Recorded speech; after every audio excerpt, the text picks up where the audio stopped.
I didn't know his name at first. All I had was a gut feeling, a series of late-night work excuses that didn't add up, and an unfamiliar cologne lingering on my wife's scarf. Claire wasn't careless. She had always been meticulous, and that made her sudden secrecy all the more suspicious.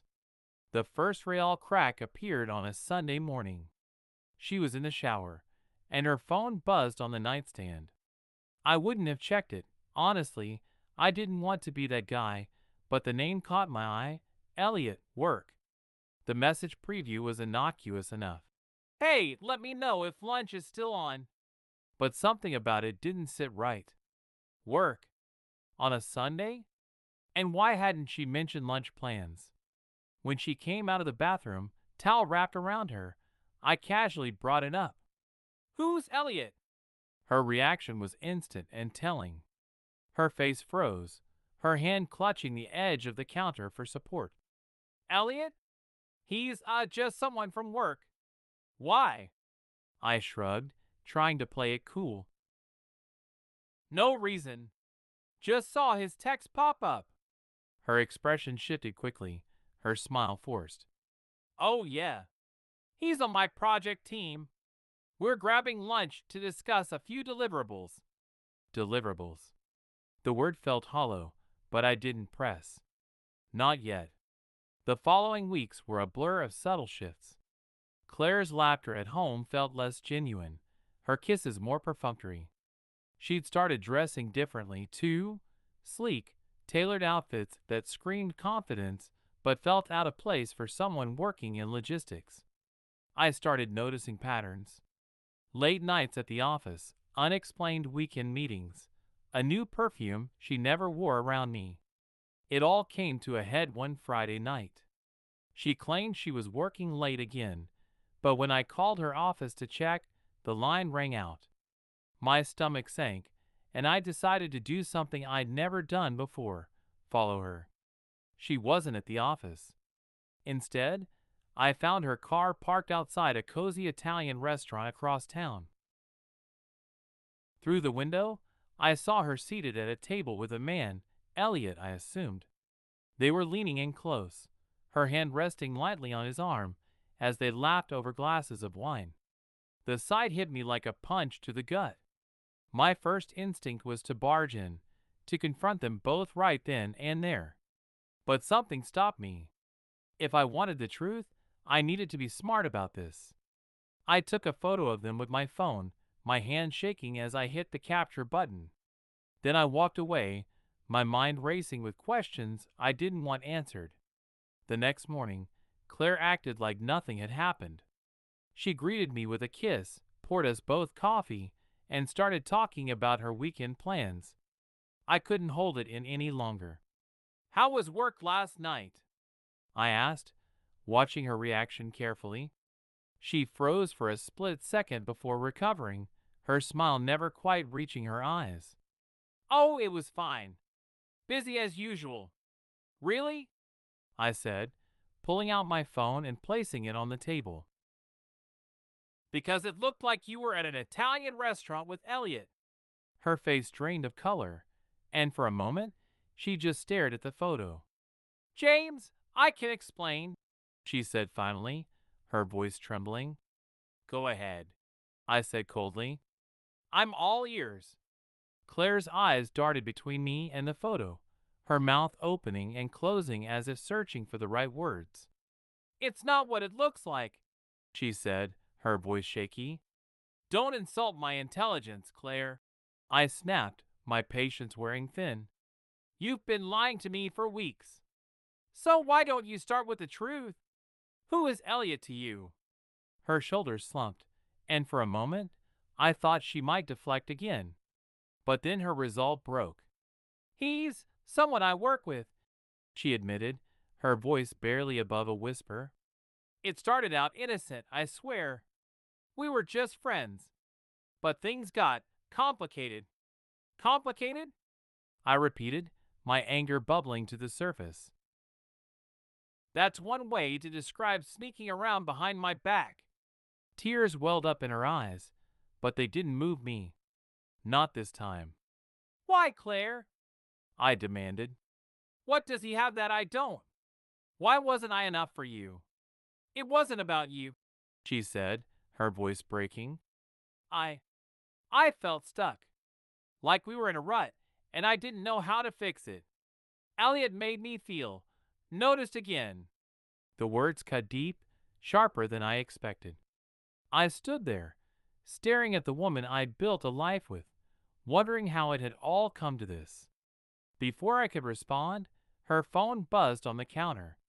We both glanced at the screen, and there it was, a message from Elliot. Can we talk? I'm outside. My jaw clenched as I grabbed the phone and held it up to her. He's here? Claire's face went pale. I didn't know he'd come. I didn't. I didn't let her finish. I stormed to the door, my blood boiling. Sure enough, there he was, leaning against his car in our driveway like he had every right to be there. Elliot! I barked, stepping outside. He turned, startled by my tone, but quickly recovered, raising his hands in a feigned gesture of peace. James, I just wanted to. To what? I interrupted, my voice rising. To explain why you thought it was okay to go after. Can a cheater still love their partner? Write in the comments. Another man's wife? I didn't mean for this to happen, he said, his voice trembling. It wasn't supposed to go this far. Oh, really? I spat. And how far was it supposed to go, Elliot? A few stolen moments? A harmless fling? Or were you planning to take her from me entirely? He looked down, his confidence crumbling under my glare. I'm sorry, he said finally. I never wanted to hurt you. I care about Claire, but I didn't think, you didn't think, I snapped. That much is clear. But let me make something very clear to you. Whatever you thought you had with her, it's over. Elliot nodded, his face pale. I understand. Claire appeared in the doorway, her arms wrapped around herself as she watched the scene unfold. Elliot, she said, her voice trembling, you need to leave. He glanced at her, his expression filled with regret. Claire, I leave, she repeated, her voice firmer this time. He hesitated for a moment before nodding. I'm sorry, he said again, this time to both of us. Then he got into his car and drove away, leaving a heavy silence in his wake. Back inside, Claire tried to speak, but I held up a hand to stop her. Not now, I said, my voice cold. I need space. She nodded, tears streaming down her face, and retreated to the bedroom. I spent the rest of the night on the couch, staring at the ceiling and trying to make sense of the mess my life had become. The next morning, the weight of the previous night hung heavy in the air. Claire emerged from the bedroom, her eyes red and puffy. She hesitated at the edge of the living room, as if unsure whether to speak or retreat. James, she said softly, can we talk? I sighed, sitting up on the couch. Go ahead. She perched on the armrest of the chair across from me, twisting her hands nervously. I know I can't take back what I've done, but I need you to know that I regret everything. I made a horrible mistake, and I hate myself for it. Claire, I said, my voice steady but cold, you didn't just make a mistake. You made a series of choices. You chose to lie to me. You chose to betray me. And you chose to let that man into our lives. Her lip quivered, but she nodded. You're right. I did. And I take full responsibility for that. But I don't want to lose us, James. I'm willing to do whatever it takes to fix this. I leaned forward, my elbows resting on my knees. And how do you expect to fix this, Claire? How do you rebuild trust when you've shattered it completely? She didn't have an answer, her silence speaking louder than her words ever could. For the next few days, we avoided each other as much as possible, both of us trying to process the fallout in our own ways. Claire texted me once from the other room, asking if we could start therapy together. I didn't respond. I wasn't sure what I wanted anymore. Part of me clung to the life we'd built together, the memories of better times. But another part of me couldn't shake the image of her and Elliot at that restaurant, laughing together like I didn't exist. The breaking point came when Elliot called me. I was in the middle of drafting an email for work when his name popped up on my phone screen. My first instinct was to ignore it, but something made me answer. "What do you want?" I snapped. "James," he said, his voice shaky, "I know I'm the last person you want to hear from, but I need to say this. I'm sorry for everything. I don't expect forgiveness, but I want you to know that what happened was my fault."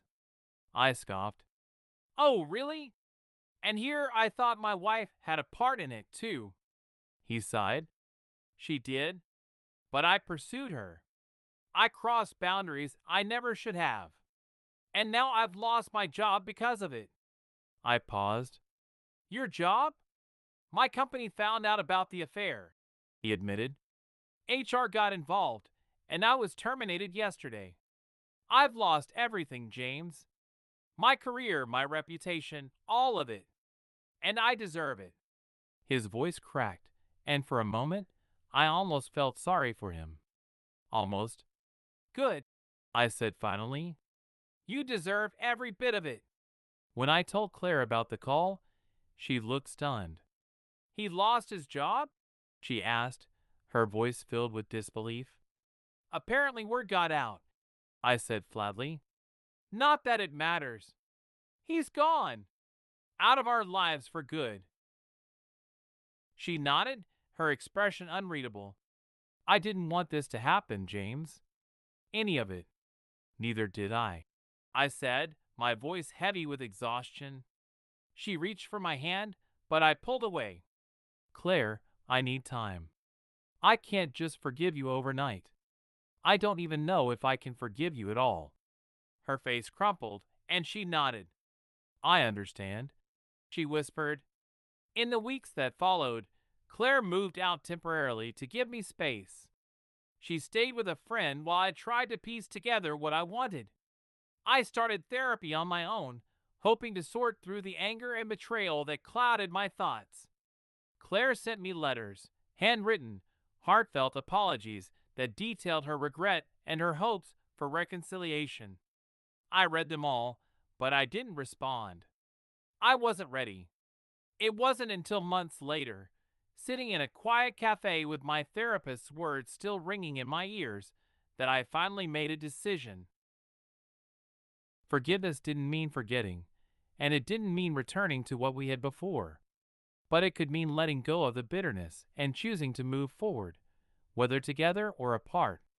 When Claire and I met to talk, I told her as much. "I'm willing to try," I said, my voice steady. "But it's going to take time. A lot of time. And you have to be willing to put in the work." She nodded, tears streaming down her face. "I'll do whatever it takes, James. I swear." Our journey wasn't easy, and the road to rebuilding trust was long and uncertain. But in the end, we both learned something valuable. Love alone isn't enough to sustain a marriage. It takes honesty, respect, and a willingness to fight for each other, even when it feels impossible. And while I still wasn't sure if we'd make it, I knew one thing for certain. I wasn't ready to give up just yet.